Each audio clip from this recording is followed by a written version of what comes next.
Hi guys and welcome back to my channel. This is TheRedEngineer and many of you guys asked me to make a video showing you how does the ball mechanics from the animated decorations command work. In that video I stated that the whole realistic mechanics works with only two command blocks, and they are the two command blocks that you see behind me and three additional command blocks that are needed to spawn some entities.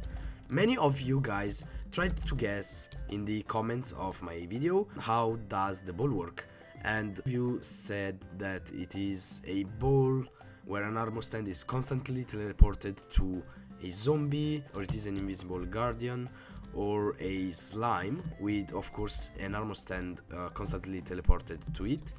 There is an armor stand that is constantly teleported, that's right, but the creation itself doesn't use the AI of any mobs. There are involved some mobs but not their AI.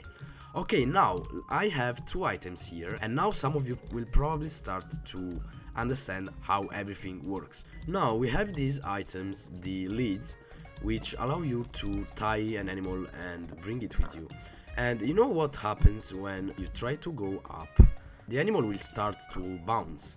And now here's how everything works.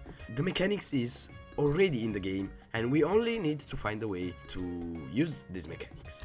Now you see, if I move, it's pretty smooth and it acts like a bouncy material. Now this guy is probably going to die. Yeah, I'm really sorry, but it's for demonstration purposes, nothing is personal. Okay, now I'm going to show you how to exploit these mechanics. We have here three commands that will summon three different entities. The first one is an armor stand that will not move. The second one is a pig that we will tie to that armor stand, and the third command is just an armor stand wearing a head that looks like a ball. In this first command we gave to the armor stand a custom UUID.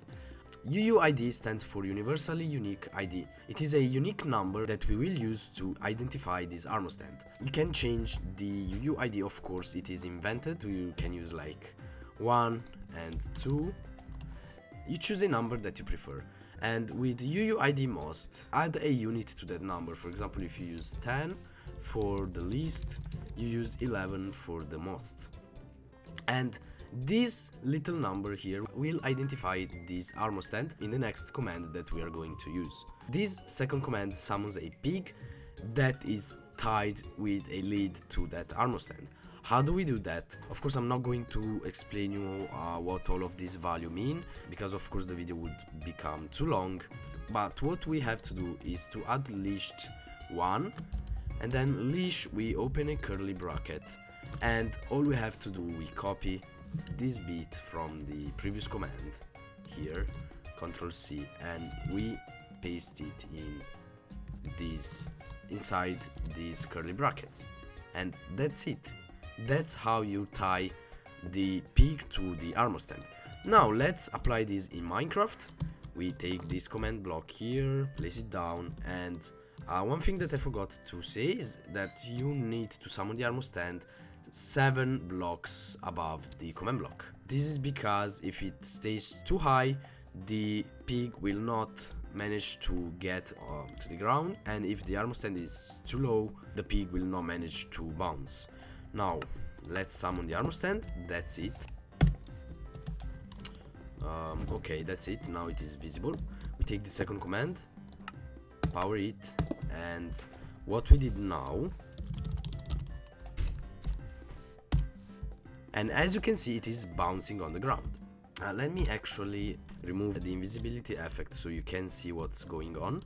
And there we go, the pig is bouncing, and if you want you can punch it, and as you can see it will come back. Now all we have to do, we have to transform this pig into a ball, right? And here is the third command. Okay, the pig is invisible again, and that's how it works. What I didn't show you are these two command blocks. The first one teleports the armor stand that I have named ball to the pig, which is here, and this command block teleports the ball 1 block down. Why are we doing that? Now let's deactivate this command block. It is just because if we teleport the ball straight to the pig, it is a bit higher than the ground, so that's why we are teleporting it one block down, so when it bounces it touches the ground. You can, as I said in the latest video, you can punch the ball. Actually, let's teleport it 1.5 blocks down. Yeah, that's a bit better. That's perfect. You can punch the ball, you can do anything you want. Since Minecraft 1.9 has the new collision effect, you can move it with your body and it looks like you're playing with it and do whatever you want. In order to simulate a player kicking the ball, what I did, I have created a scoreboard objective which tracks when a player sprints, and whenever a player that was sprinting got close to the ball, I gave to it a custom motion.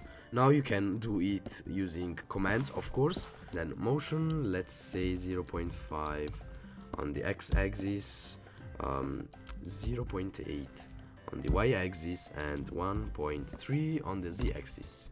And that's it. That's how you give to it a custom motion. It will of course come back, and the effect is really good. Now, using these really cool mechanics, there are so many things that I can think of, and the cool thing about it is that look at how many commands did I use. There are 2 commands that are constantly run and 3 additional command blocks used to spawn the whole thing. 5 total command blocks. That's really awesome. So yeah guys, that was it. I hope you learned something, and let me know what I can create with this little command block creation. Before closing this video, I wanted to tell you that I have a Twitter account, so make sure to follow me because I constantly post news about what I will be making and stuff that I discover, like these really cool little mechanics. I'll see you in my next video.